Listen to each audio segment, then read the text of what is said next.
Welcome. This is Soothing Whispers ASMR.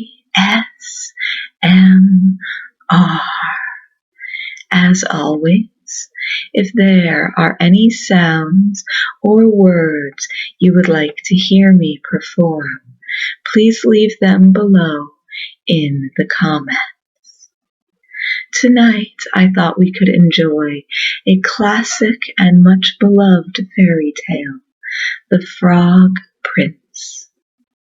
Long ago, there lived a king who had many beautiful daughters, but the youngest was so lovely that the sun himself wondered at her beauty every time that he saw her. Near the king's castle was a large, dark forest. In this forest stood an old lime tree beside a spring. One day the king's youngest daughter came to this tree and sat down in the shade to rest. After a while she began to toss up her golden ball and catch it as it fell. At last she failed to catch it. It fell on the ground and rolled into the spring. Splash! It went out of sight. The little princess began to sob and weep. Then a voice called out, "O king's daughter, why are you weeping? Tell me your trouble, and I may help you." She looked toward the spot from which came the voice. There was a frog with his head stretched out of the water. "Was it you, old frog, that spoke?" she asked. "You cannot help me. I am weeping because I have lost my ball, which rolled into the spring." "Then weep no more," said the frog. "I can get it out. But what will you give me if I bring back your plaything?" "Oh, anything that you like, dear frog," said the princess. "What will you have? My silk dress, my necklace of pearls, or my golden crown? I like my ball best of all." "Dresses and pearls and golden crowns are nothing to me," said the frog. "I wish to be your friend and playfellow. I wish to sit at your table, to eat from your plate, to drink from your cup, and to sleep in your bed. If you will promise me these things, I will bring back your golden ball." "Oh, yes," she said, thinking only of her pretty toy. "I will promise whatever you wish." Down dived the frog. Soon he came up with the golden ball in his mouth. He rolled it on the grass, and the king's daughter picked it up with a cry of joy. Then she ran home as fast as her feet could go. "Wait, wait!" cried the frog. "Wait for me. I cannot hop as fast as you can run." But the king's daughter did not stop to listen to his croak. She went home and forgot all about him. The next day, the king and queen and their daughters were sitting together at the table. The little princess was eating from her golden plate and drinking from her golden cup. All at once something came, splish, splash, splish, splash, up the marble stairs. Then there was a knock at the door, and a voice cried, "Youngest daughter of the king, open the door and let me in." The little princess went to see who was there. What was her fear and wonder at seeing the frog that had brought back her ball. She shut the door in his face and ran back to the table. "My child, why do you look so frightened?" asked the king. "Did you find a great giant at the door?" "Oh, no, father," she said, "it is no giant, but an ugly old frog." "A frog? And what does he want with you?" asked the king. "Listen, father, and I will tell you all about it," said the little princess in tears. "Yesterday I was playing beside the spring, and my golden ball fell into the water. I cried, and this frog came and got it out for me. But he made me promise that he might sit at the table with me and eat from my plate and drink from my cup and sleep in my bed. But, oh, father, I did not think of what I promised. I never dreamed the frog could get out of the water and come here, but now he is at the door." Just then came a second knock. "King's daughter, king's daughter, keep your word and open to me." "My daughter," said the king, "as you have made a promise, you must keep it. Go and let in the frog." The king's daughter went slowly and sadly and opened the door. The frog hopped in and went to her chair. "Take me up beside you," he cried. She waited so long to do this that her father said, "My daughter, what you have promised, that you must do." So she took the frog up, and he jumped upon the table. "Push your golden plate nearer, and we will eat together," he said. The princess did so, but everyone could see how much she disliked it. "Now," said the frog, "give me drink out of your golden cup." This also the little princess had to do.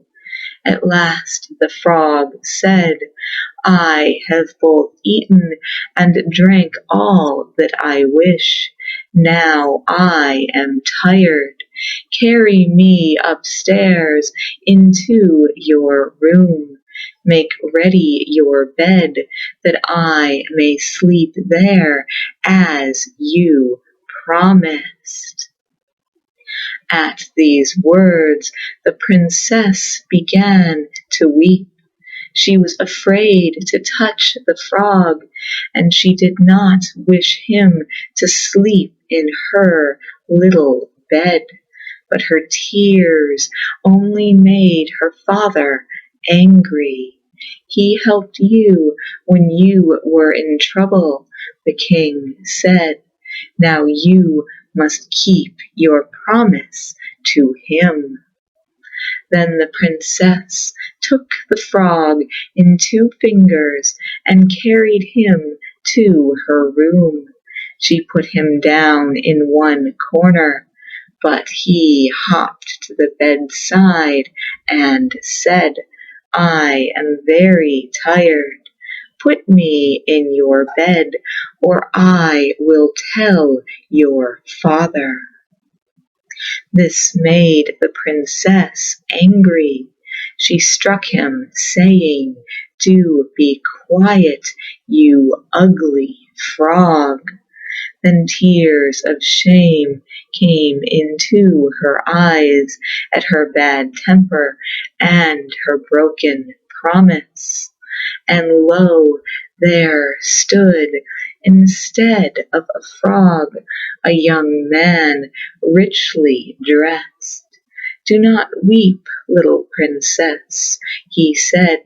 Yours was a promise hard to keep, but by it you have freed me from a witch's spell. Years ago she changed me from a prince into a frog I should stay, she said, until I should find a princess who would let me sit beside her at the table and eat from her plate and drink from her cup and even sleep in her bed. She thought that would never be, but it is done, and I am free. Now I shall be king, and I wish you to be my queen. The next morning, a coach drawn by 8 white horses came to take the young king home to his kingdom. Behind the coach stood the faithful Henry. He had been the servant of the young prince. When his master was changed into a frog, Henry grieved so that he had to bind 3 iron bands round his heart to keep it from breaking. Away went the coach with the young king and his bride. Behind rode the faithful Henry. They had not gone far when the king heard a loud crack, as if something had broken. He cried out, Henry, is that the coach breaking? No, my king, said the faithful Henry. It is only one of the iron bands round my heart. I put them there to keep it from breaking with grief when you were changed into a frog. The band breaks now because I am full of joy at seeing you free. Once again came the same sound. Then all 3 of the bands were broken, and Henry, like his master, was free and happy. So that tale was a bit dark. The initial interactions between the frog and the princess frankly sound abusive. And then let's not forget the child marriage at the end, because the princess was young enough that she had been playing with a ball beside the pond. And someone thought these tales were suitable for children.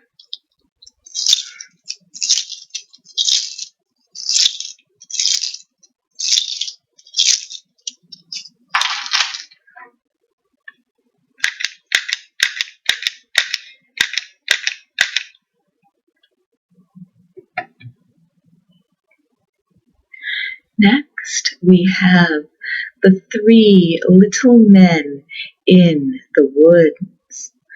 Once upon a time there was a man whose wife died and left him with one daughter. Not far away lived a widow who had also one daughter. One day the two girls were playing together. The woman said to the man's daughter, "Go, tell your father that if he marries me, you shall wash and milk and drink wine, while my child shall wash in water, and water she shall drink." The girl went home and told her father the woman's words. Then said the man, "What shall I do? Shall I marry again or not?" At last he pulled off his boot and said to his daughter, "Take this boot which has a hole in the sole, hang it up on a nail and pour in water. If it holds the water, I will again take a wife, but if not, I will not marry." The girl did as her father told her. The water made the leather swell and drew the hole together. So when the man came to look at the boot, it was full to the brim. He went then to the woman, and soon after they were married. The first day the husband's daughter had milk to wash in and wine to drink. The wife's daughter had only water. The second day there was water for them both. But the third day there were milk and wine for the wife's daughter. There was only water for the stepchild. So it was from this day on. The wife hated the stepchild because she was prettier and better than her own daughter. Not a day passed in which she did not do something unkind to the poor girl, who bore it all without a word. At last winter came. The ground was white with snow, and the bare trees shivered in the cold wind.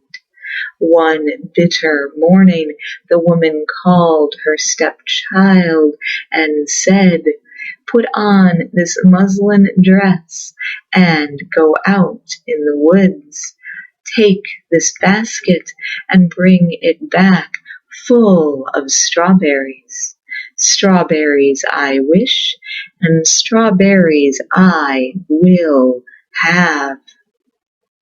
"Alas," said the poor girl, "where can I find strawberries now when the ground is covered with snow? I shall freeze in this thin muslin dress. It is so cold today that one's breath freezes on the lips." "Why do you stand talking there?" asked the woman. "Go at once as I tell you. Do not dare come back without the strawberries. Here is your dinner." She put a crust of bread in the girl's hand. Then she pushed her out and shut and locked the door.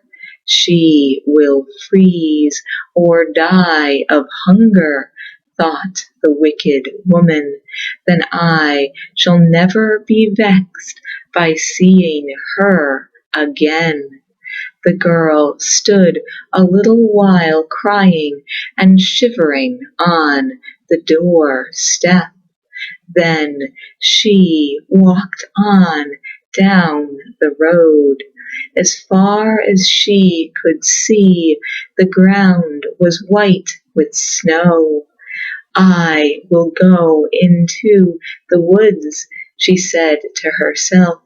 There, at least, I shall be sheltered from this bitter wind. On and on she went until she came to a little cottage.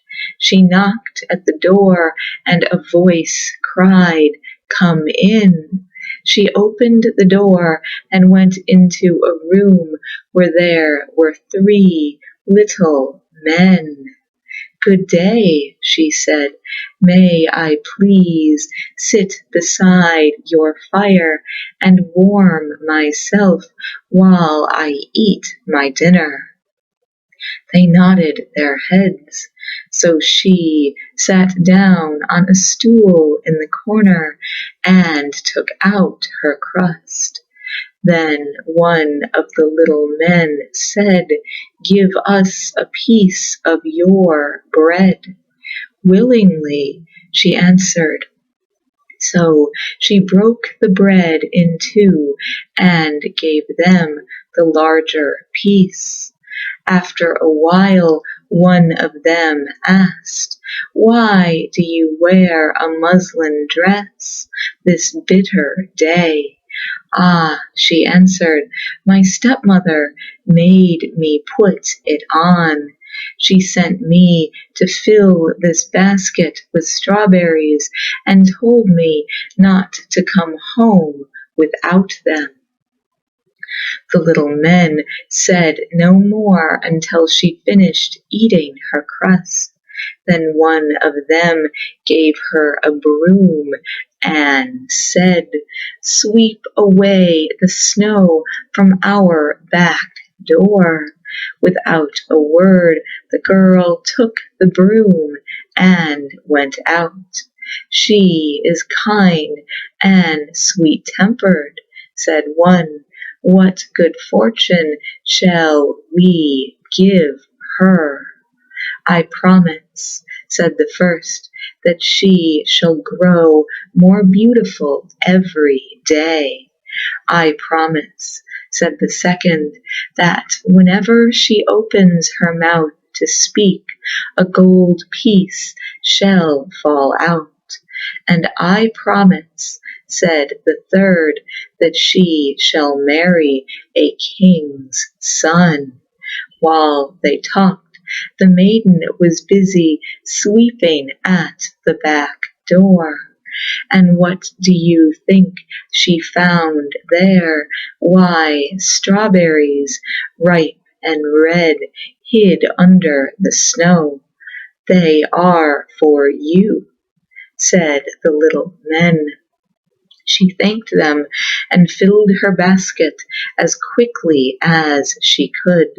Then home she ran, so fast that she kept quite warm. "Good evening," she said as she came into the house. Out dropped a piece of gold from her mouth. How surprised her stepmother and her stepsister were! She showed the strawberries and told what had happened in the woods. At every word, a piece of gold fell from her mouth. Soon the room glittered with gold. Then the woman's own daughter said, "I too will go into the woods to find strawberries." "Oh, no, no, my dear little daughter," said the mother. "It is far too cold." But the girl cried and fretted and begged to go. So at last her mother said, "Go then, but dress yourself from head to foot in fur. Take this large piece of cake to eat when you are hungry." The girl went out and followed her sister's footprints in the snow till she came to the cottage. She did not stop to knock at the door. Into the room she went and sat down beside the fire. when she was warm, she took out her cake and began to eat. "Give us a piece of your cake," said one of the little men. "I have no more than I want myself," she answered, and kept on eating. They waited till she finished. Then one of the little men said, "There is a broom in the corner. Take it and sweep around the back door." "Go and sweep for yourself," she cried. "It is not my place to serve you." Then she remembered that her sister had found the strawberries at the back door. So at last she took the broom and went out, grumbling. "What shall we give her?" asked one of the little men. "She has such a bad and unkind heart that we can give her nothing good." "She must grow more and more ugly every day," said the first. "Out of her mouth, when she speaks, shall fall frogs and toads," said the second. "She shall come to a bad end at the last," said the third. After sweeping away the snow, the maiden searched for strawberries, but not one could she find, so she went home much vexed. When she opened her mouth to tell her mother what had happened, how frightened she was, out of her mouth jumped frogs and toads.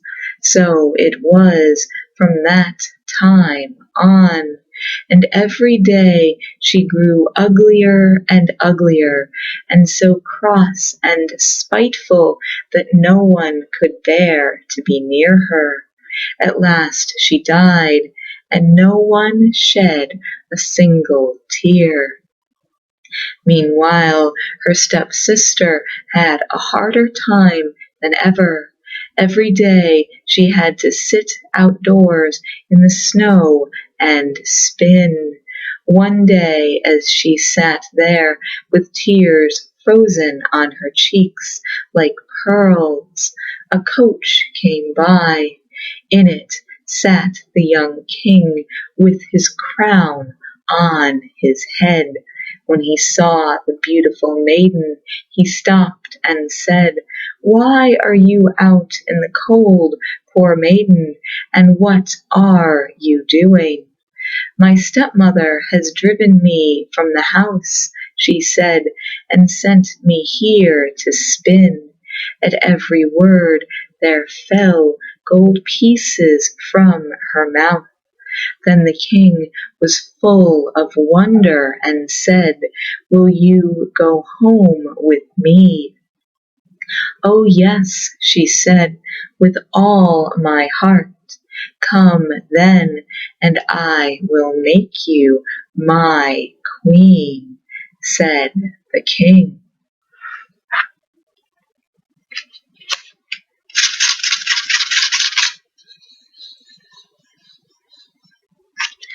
Personally, I still think pretty much everyone sucks in that tale.